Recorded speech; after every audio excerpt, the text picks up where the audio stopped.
Alhamdulillahi Rabbil Alamin. Wa sallallahu wa sallam wa baraka ala rasulillahil amin wa ala alihi wa sahbihi ajma'in. Subhanaka la ilma lana illa ma 'allamtana innaka antal alimul hakim.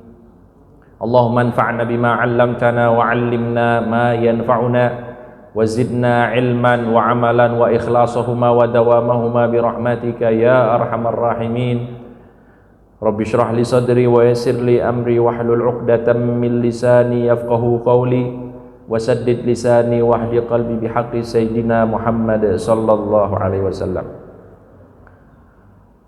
Hadratal muhtaramin, para hadirin kaum muslimin wal muslimat, jamaah Masjid Al-Iqbal yang mudah-mudahan selalu diberikan nikmat sehat oleh Allah Subhanahu wa taala, diberikan kemudahan, taufik oleh Allah untuk selalu melakukan taat dan ibadah kepada Allah Subhanahu wa taala sampai insyaallah kita menghadap Allah Subhanahu wa taala. Salawat dan salam mari kita sampaikan untuk Nabi kita Muhammad sallallahu alaihi wasallam.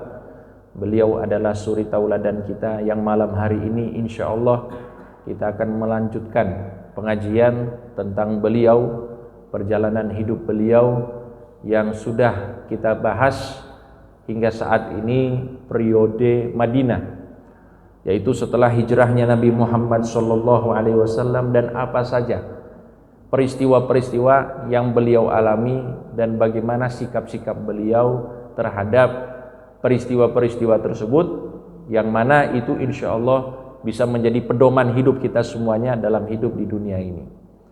Karena Allah Subhanahu wa taala telah menyampaikan di dalam Al-Qur'an, laqad kana lakum fi rasulillahi uswatun hasanah, bahwa di dalam dirinya Nabi Muhammad sallallahu alaihi wasallam itu ada uswah, ada suri tauladan yang baik.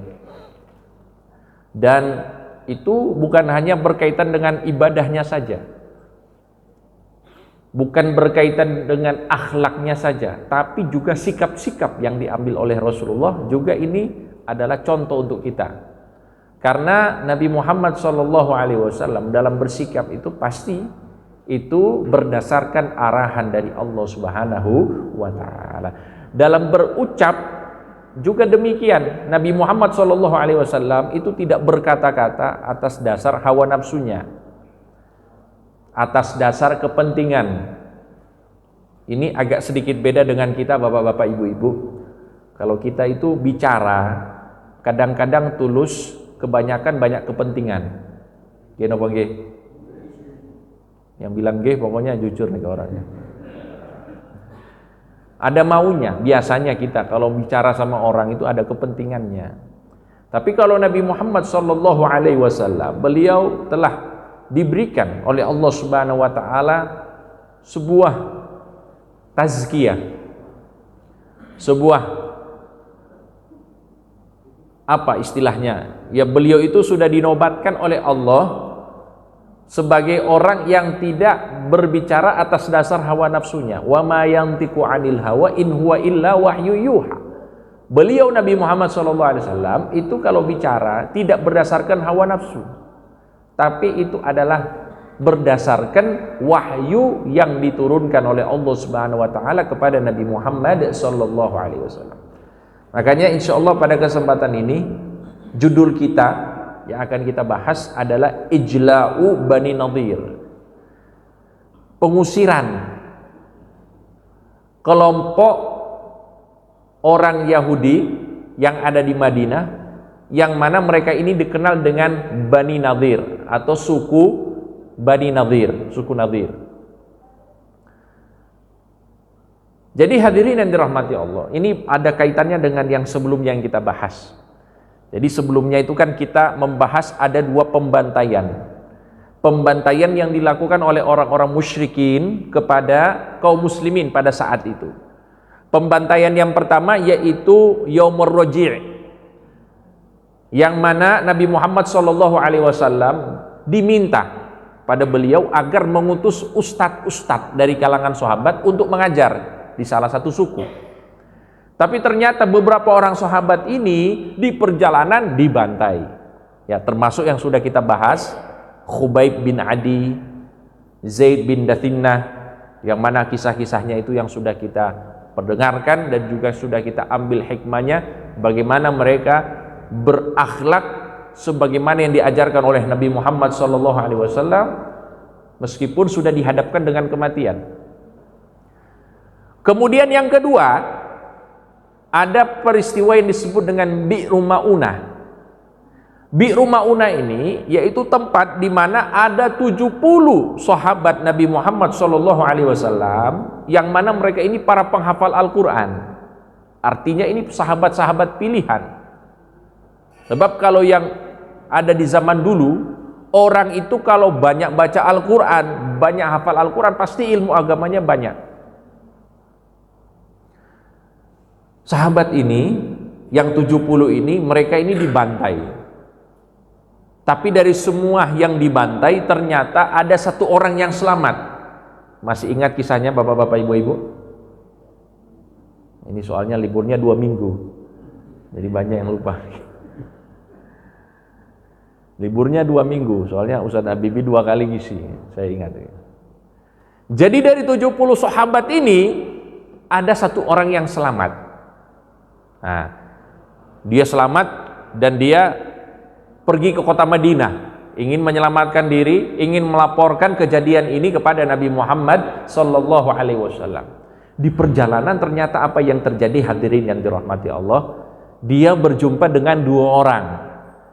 Nah, 2 orang ini dalam perkiraannya ini adalah orang yang membantainya juga. Makanya dia berprinsip apa? Sebelum saya dibantai, saya bantai saja 2 orang ini. Ngerti nggih? Jadi daripada saya dibunuh lebih dulu, lebih baik saya bunuh dulu ini orang. Karena ini dalam kondisi memang mereka ini dibantai. Untuk menyelamatkan diri, 2 orang ini dibunuh oleh sahabat ini. Apa yang terjadi setelah itu? Ternyata ketika dia sampai ke kota Madinah dan melaporkan kejadian itu kepada Nabi Muhammad SAW, apa respon pertama yang disampaikan oleh Rasulullah? Rasulullah bersedih. Karena apa? Karena ada 69 sahabatnya yang mana mereka ini adalah sahabat pilihan para penghafal Al-Quran dibantai. Padahal mereka ini diutus untuk mengajar agama Islam di suku-suku Arab yang lainnya. Tapi karena kejadian itu Rasulullah SAW dikatakan dalam sebulan itu beliau melakukan kunut nazilah, kunut yang mendoakan agar orang-orang yang membantai kaum muslimin itu mereka segera diberikan adab oleh Allah Subhanahu wa ta'ala. Itu respon yang pertama. Respon yang kedua, ternyata 2 orang yang dibunuh oleh sahabat ini bukan dari orang-orang yang membantai. Ternyata 2 orang ini adalah orang dari satu suku yang sudah bersepakat dengan Rasulullah SAW untuk saling melindungi satu sama lain. Artinya begini loh. Ya, saya kembali lagi mengingatkan ada istilah jiwar. Jiwar itu adalah jaminan keamanan, atau bisa juga kita katakan itu adalah sebuah kerjasama antar kabilah untuk saling melindungi. Jadi misalnya begini, ada kabilah A bersepakat untuk saling melindungi dengan kabilah B. Ketika kabilah A ini diserang oleh musuh, maka kabilah B juga ikut campur untuk membantu. Jadi tidak boleh saling berperang dan harus saling membantu ketika diserang. Ini konsep yang ada di zaman jahiliyah dulu. Jadi hadirin yang dirahmati Allah, ini saya lanjut nggih. Nah, saya lanjut. 2 orang ini ternyata dari suku yang ada kerjasama dengan Rasulullah SAW. Seharusnya mereka dilindungi. Ternyata sahabat ini salah membunuh. Dia bunuh orang yang harusnya dilindungi. Maka yang harus dilakukan oleh Rasulullah SAW membayar tebusan nyawa 2 orang ini, atau dalam istilah kita disebut dengan diat. Diat. Jadi kalau ada orang namanya diat itu artinya tebusan. Ada namanya diat, ketemu orang namanya diat itu namanya tebusan. Tebusan nyawa, ya. Dan tebusan nyawa itu, ya menurut fikih, ya satu nyawa 100 unta. Ini jumlahnya besar sekali. Jadi Rasulullah SAW pada saat itu dalam keadaan memang tidak punya. Nah, beliau berpikir bagaimana kita bisa menyelesaikan ini. Mungkin bisa diselesaikan secara kekeluargaan. Mengingat bahwa di Madinah itu komponennya terdiri pertama dari kaum muslimin, yaitu Rasulullah SAW bersama para sahabat dari kalangan muhajirin dan ansor. Ada juga kabilah-kabilah Yahudi. Ada berapa kabilah Yahudi yang ada di Mekah? Yang ada di Madinah? Ada 3, ada 3. Banu Qainuqa. Ini dalam kisahnya kita sudah dengarkan, mereka diusir, mereka diusir dari Madinah karena melecehkan seorang muslimah, ditelanjangi seorang muslimah. Maka mereka diusir oleh Nabi Muhammad SAW. Yang kedua Bani Nadir. Yang ketiga Banu Quraidah. Jadi ada 3. Banu Quraidah sudah diusir, tinggal Banu Nadir. Rasulullah SAW sebenarnya ingin bahwa Bani Nadir ini membantu Rasulullah SAW, karena kan kita kan satu warga negara, sama-sama mendiami kota Madinah. Ayo saling bantu. Ini saya kaum muslimin sedang dapat musibah karena ada dari sahabat kami itu salah bunuh. Boleh tidak kalian wahai kabilah Banu Nadir membantu kami? Dalam bentuk apa? Mungkin bisa menyelesaikan permasalahan ini secara kekeluargaan. Karena ternyata Banu Nadir ini punya hubungan dengan kabilah yang menjadi korban. Jadi mungkin bisa diomongkan dengan baik. Mungkin tebusannya ya dihilangkan atau mungkin dikurangi. Nah, seperti itulah. Atau mungkin kalian Banu Nadir bisa ngasih pinjaman dulu kepada kami. Atau memberikan kami tebusan itu supaya kami bisa bayarkan kepada kabilah korban ini. Ngaten nggih? Nah, ini tujuannya Nabi Muhammad SAW. Tapi apa yang terjadi hadirin yang dirahmati Allah? Dikatakan dalam riwayat bahwa keinginannya Rasulullah SAW ini secara zahir itu disambut baik oleh orang-orang Yahudi Banu Nadir. Mereka sepakat, oke, tidak masalah. Kita akan membantu jenengan. Silahkan jenengan pergi ke kampung kami. Nah, di Banu Nadir dikatakan di dalam riwayat bahwa Nabi Muhammad SAW itu keluarnya hari Sabtu dan beliau sholat di Masjid Quba, ya di Madinah, bersama para sahabat dari kalangan muhajirin dan ansor. Setelah mereka datang ke sana, orang-orang Yahudi berkata apa? Naf'alu ya Abul Qasim, insya Allah kami akan bantu jenengan. Tapi ternyata dari apa yang mereka sampaikan ini, di belakang mereka sudah merencanakan sebuah rencana yang buruk terhadap Rasulullah SAW. Mereka berniat begini, ada yang mengusulkan, jadi ada rapat dulu. Ini kesempatan Nabi Muhammad SAW ini dalam keadaan sulit, butuh bantuan kita. Bagaimana kalau kita manfaatkan kesempatan ini untuk membunuh Nabi Muhammad SAW? Jadi mereka ini sudah berniat jahat untuk membunuh Nabi. Ada yang mengatakan, bagaimana caranya? Gimana kalau kita racun?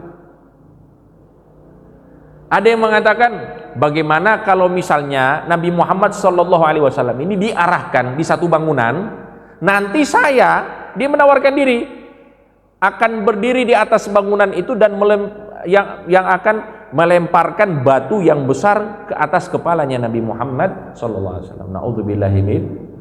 Ini sudah ada rencana seperti itu. Ada juga orang Yahudi yang berkata begini, jangan, dia ini Nabi, pasti rencana kalian ini akan dibocorkan oleh Allah Subhanahu Wa Taala.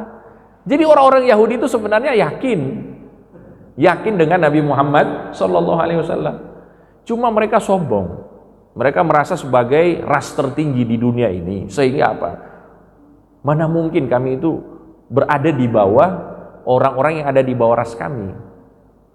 Tapi kalau masalah yakin, mereka yakin kepada Allah Subhanahu wa taala bahwa Nabi Muhammad sallallahu alaihi wasallam ini adalah utusan Allah. Di dalam Al-Qur'an dikatakan apa? Ya'rifunahu kama ya'rifuna abna'ahum. Orang-orang Yahudi itu tahu tentang Nabi Muhammad SAW sebagaimana mereka tahu anak-anak mereka. Allahumma sholli ala Muhammad. Hadirin yang dirahmati Allah, saya tanya, jenengan tahu tidak anak-anak jenengan? Bisa ketukar nggak anak-anaknya? Ini anak pertama, kedua, ketiga, bisa ketukar nggak? Kenal ya? Ya, orang-orang Yahudi itu kenal Nabi Muhammad seperti kita kenal anak-anak kita. Artinya itu sangat yakin sebenarnya dengan Nabi Muhammad sallallahu alaihi wasallam. Kalau ada orang tua yang tidak kenal anaknya, biasanya istrinya banyak. Biasanya, Bu, biasanya. Allahumma sholli ala Muhammad. Hadirin yang dirahmati Allah. Nah, sudah. Kemudian, dari semua perdebatan ini akhirnya mereka sepakat, ya sudah, kita bunuh saja Nabi Muhammad sallallahu alaihi wasallam. Ini Nabi Muhammad sudah menuju ke kabilah Bani Nadir. Ternyata sebelum sampai di sana, Allah Subhanahu wa taala mengutus malaikat Jibril mengabarkan kepada Nabi Muhammad SAW bahwa mereka ini sedang melakukan perencanaan buruk, ingin membunuh Nabi Muhammad SAW. Beliau langsung balik badan. Beliau kembali lagi ke kota Madinah, ke pusat kota, dan mengumpulkan para sahabat. Ayo, karena orang-orang Yahudi Banu Nadir sudah melakukan sebuah perencanaan buruk terhadap saya, ayo sama-sama kita ultimatum. Jadi diultimatum oleh Nabi Muhammad SAW, disampaikan, kalian pasti melakukan apa? Merencanakan buruk kepada saya. Kalian tidak mungkin menyangkal, karena yang mengabarkan saya adalah malaikat Jibril alaihissalam. Ini adalah kabar yang nyata. Mereka tidak bisa, istilahnya apa ya, menyangkal lagi. Apa yang dilakukan oleh Rasulullah? Mereka diultimatum untuk keluar dari kota Madinah selama 10 hari. Pokoknya 10 hari kalian harus keluar dari kota Madinah. Kalau tidak keluar, mungkin tinggal nama. Ini kalau istilahnya kita ini, kalau kalian tidak mau keluar, tinggal nama. Ini ultimatum yang disampaikan oleh Nabi Muhammad sallallahu alaihi wasallam. Faman ru'ya ba'da dzalika darabtu 'unuqah. Kalau ada satu orang dari kalian yang masih kelihatan setelah 10 hari, ya sudah, tamat riwayatnya. Sudah, apa yang terjadi karena orang-orang Yahudi Banu Nadir ini ketakutan, mereka sudah siap-siap. Sudah siap-siap untuk keluar dari kota Madinah, untuk melakukan imigrasi. Kemudian ternyata ada tokoh munafik. Masih ingat nggih, Bapak-bapak, Ibu-ibu? Tokoh orang munafik di kota Madinah, namanya siapa? Iya, sebenarnya tidak penting juga, cuma ya kita kalau baca sejarah itu menjadi penting karena ada hubungannya dengan Nabi Muhammad SAW. Ini tokoh ini namanya Abdullah bin Ubay bin Salul. Abdullah bin Ubay bin Salul. Abdullah bin Ubay bin Salul ini dia menyampaikan, iya sebenarnya tidak perlu dihafal Pak namanya. Cuma kalau jenengan mau cerita ke orang kan ya harus jelas gitu. Ini tokohnya, ya minimal dedengkotnya itu yang dibahas. Tapi jenengan kalau hafal namanya, sebut-sebut namanya, ya tidak dapat pahala nih. Jadi Abdullah bin Ubay bin Salul ini melihat gelagatnya orang-orang Yahudi ini sudah mau keluar dari kota Madinah, dia bilang jangan keluar, kalian tidak usah takut.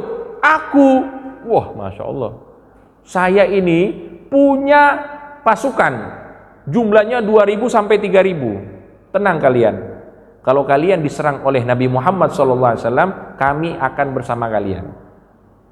Ini janjinya Abdullah bin Ubay bin Salul. Sudah, ternyata orang-orang Yahudi itu mendengarkan nasihatnya Abdullah bin Ubay. Mereka akhirnya apa? Bersembunyi di balik bentengnya mereka. Mereka punya benteng. Orang Yahudi pada saat itu punya benteng besar. Mereka berlindung dari benteng itu. Dan Nabi Muhammad SAW itu sudah mengepung daerah itu karena mereka tidak mau keluar selama 10 hari. Akhirnya apa? Daerah itu dikepung oleh Nabi Muhammad SAW bersama para sahabat. Dikepung selama berhari-hari. Kemudian Nabi Muhammad SAW menggertak orang-orang Yahudi supaya mereka itu ketakutan berada di dalam bentengnya ini. Apa yang dilakukan oleh Rasulullah? Sebagian sahabat itu diperintahkan oleh Rasulullah untuk menebang pohon-pohon kurma. Jadi di situ kan banyak pohon-pohon kurma punyanya orang Yahudi ini, ditebang oleh sebagian sahabat Nabi Muhammad SAW. Jadi dari semua ini ya kurang lebih 50% itu ditebang, dibakar. Ini supaya apa? Supaya orang-orang Yahudi itu ketakutan. Supaya mereka itu ketakutan. Dan subhanallah itulah yang terjadi. Ternyata mereka itu jadi takut bahwa mereka ini bakal diserang dan lain sebagainya. Dan yang paling tidak enaknya bagi mereka itu ternyata Abdullah bin Ubay bin Salul ini berarti dia ini cuma apa? Cuma omong doang. Cuma omdo ya istilahnya, omdo. Dia janji ternyata tidak ada yang datang. Jadi mereka ini terkepung, ini Abdullah bin Ubay kok tidak datang-datang ini. Katanya mau bantu kami untuk nyerang Rasulullah SAW. Ternyata tidak datang-datang. Akhirnya mereka tidak punya pilihan lain. Nabi Muhammad SAW yang awalnya mengatakan kalian itu bisa keluar, kalian dan harta benda kalian itu bisa kalian bawa semuanya. Tapi karena mereka melanggar ultimatumnya Rasulullah SAW, ya mereka menyerah. Setelah dikepung oleh Nabi Muhammad SAW, beliau menyampaikan kalian itu bisa keluar dengan nyawa kalian dan apa yang bisa dibawa oleh onta-onta kalian. Jadi tidak semua harta bisa dibawa.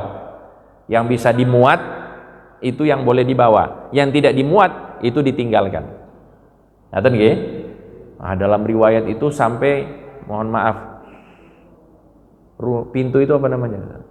Kusen ya. Kusen pintu itu dirobohkan, dibawa naik onta. Itu sakit. Atap-atapnya diambil. Jadi ontanya itu keberatan ini. Saking banyaknya yang dibawa oleh mereka. Jadi bukan cuma harta benda, ya rumah itu dihancurkan kemudian dimuat di onta-onta mereka. Sehingga banyak dari mereka itu yang mati di tengah jalan. Dalam riwayat itu. Belum sampai di tujuan, ontanya mati, mereka juga ikut mati. Orang-orang Yahudi. Dan itu diabadikan oleh Allah Subhanahu wa taala di dalam surat Al-Hasyr. Yakhribuna buyutahum biaidihim wa aidil mu'minin. Mereka merusak rumah-rumah mereka dengan tangan-tangan mereka dan tangan-tangan orang-orang beriman. Artinya mereka ini dalam keadaan yang sangat hina, diusir oleh Nabi Muhammad sallallahu alaihi wasallam. Nah, jadi hadirin yang dirahmati Allah, ini singkat cerita tentang Yahudi Bani Nadir yang diusir oleh Nabi Muhammad sallallahu alaihi wasallam dari kota Madinah. Karena apa? Karena mereka berniat buruk untuk membunuh Nabi Muhammad SAW, dan mereka pun terusir. Ada yang selamat sampai di kota Syam, Suriah, Palestina sekarang. Ada juga yang selamat di Khaybar. Khaybar itu sekarang posisinya di kota Saudi, di negara Saudi, daerah utara, di atas kota Madinah. Itu ada namanya daerah apa? Khaybar. Di situ dulu pemukiman orang-orang Yahudi. Ada yang selamat di dua kota itu, ada juga yang mati di perjalanan karena keberatan muatan tadi. Banyak muatan, kemudian persediaan makanannya juga mereka kurang, sehingga mereka banyak juga yang meninggal dunia setelah diusir oleh Nabi Muhammad SAW. Hadirin yang dirahmati Allah, mungkin kita bertanya-tanya, kenapa mereka itu diusir? Ya pastinya kita harus kembali lagi ke titik awal di mana Rasulullah SAW itu melakukan kesepakatan dengan orang-orang Yahudi. Jadi orang-orang Yahudi pertama kali Rasulullah datang sudah melakukan kesepakatan yang disebut dengan apa? Piagam Madinah. Piagam Madinah. Kita pokoknya harus saling dukung, harus saling melindungi dan lain sebagainya. Orang Yahudi ini berniat membunuh Rasulullah, berarti melanggar kesepakatan. Nah, melanggar kesepakatan ya salah satu ganjaran dan balasannya diusir dari kota Madinah. Dan itulah yang dilakukan oleh Nabi Muhammad SAW. Hadirin yang dirahmati Allah. Kemudian pembahasan yang selanjutnya itu harta peninggalan orang-orang Yahudi. Jadi harta peninggalan orang-orang Yahudi ini kan tidak bawa semua hartanya. Ada sebagian yang ditinggalkan, bahkan banyak yang ditinggalkan. Yang tersisa itu disebut sebagai harta rampasan perang. Cuma istilahnya beda. Kalau harta rampasan itu berupa harta rampasan setelah berperang, itu namanya ghanimah. Namanya apa? Ghanimah. Jadi kalau ada ibu-ibu yang punya anak namanya ghanimah, itu artinya harta rampasan perang. Ghanimah. Ada ya orang namanya ghanimah gimana? Jadi harta rampasan perang ini itu didapatkan atau dihasilkan setelah perang, namanya ghanimah. Adapun harta rampasan yang didapatkan tanpa perang namanya fai'. Namanya apa? Fai'. Kalau fai' tidak ada orang nama fai'. Kalau ghanimah ada. Fai' ini statusnya beda dengan ghanimah. Sama-sama harta rampasan perang, cuma yang satu pakai perang, yang satu tanpa perang. Kasus yang ada di Bani Nadir ini itu tanpa perang, tanpa ada perlawanan. Makanya pembagiannya pun berbeda. Pembagian ghanimah dengan fai' itu berbeda. Kalau ghanimah itu ada aturannya dari Nabi Muhammad SAW. Nanti yang berperang dapat berapa persen, yang pasukan berkuda berapa persen, yang pakai pedang, yang tanpa kuda berapa persen, itu ada hitungannya. Orang-orang fakir miskin dan lain sebagainya untuk Nabi Muhammad SAW berapa, itu semuanya terbagi. Adapun fai', yaitu harta rampasan perang tanpa perang, itu diserahkan kepada pemimpin perangnya. Pemimpin perangnya dalam hal ini Nabi Muhammad SAW. Jadi beliau itu membaginya itu, kalau dalam kasus ini beliau pertama untuk dirinya dan untuk Baitul Mal Muslimin, kemudian dibagi untuk sahabat-sahabat dari Muhajirin. Muhajirin ini maksudnya apa? Yang hijrah dari Mekah ke Madinah. Untuk orang-orang Ansor tidak dibagi, kecuali cuma 2 orang. Selain itu orang-orang Muhajirin semuanya dibagi. Menurut jenengan adil atau tidak nih? Adil atau tidak? Kalau tidak adil, siapa yang lebih adil dari Nabi Muhammad SAW? Pasti itu yang paling adil. Karena apa? Seorang pemimpin perang itu harus memperhatikan keadaan. Tidak boleh disamaratakan seperti ghanimah.